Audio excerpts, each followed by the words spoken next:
Pored mene je Ognjen Dobrić, jedan od raspoloženijih večeras u šutu za 3 poena. Ognjene, mislim da posle ovakve utakmice verovatno je teško, ali nemate zbog čega da očajavate, neka ovo bude injekcija pred Mornar. Da, baš tako, ova utakmica treba nam služi da nam pokaže kako treba da igramo utakmicu tu protiv Mornara u polufinalu i ako budemo imali ovakvu energiju, mislim da neće biti problema.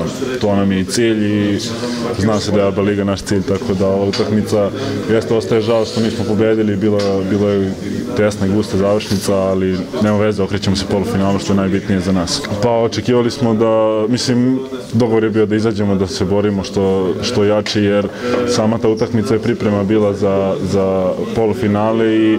Ako igrate ovako sa Realom, mislim, kakav je to problem možda vam pravi Mornar?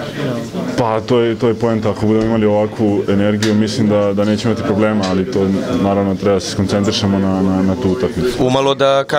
Umalo da možemo da izgovorimo Crvena zvezda Real u 2017. i 18. 2:0. Pa umalo, da, bilo je blizu. Poslednji napad, ti si branio Dončića, ako se ne varam, možda mi kažeš šta je bilo, šta se desilo?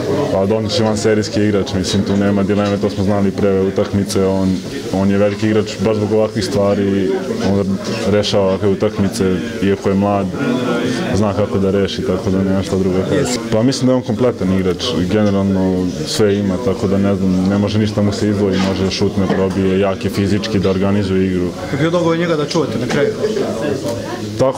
Tako je zapalo, nije sad... Lazić, Kerola, ti i njega. Tako je zapalo, da. Nije moglo da se odmah. Nema veze, glavu gore, ponedeljak je bitniji, puno sreće u ponedeljak. Hvala puno.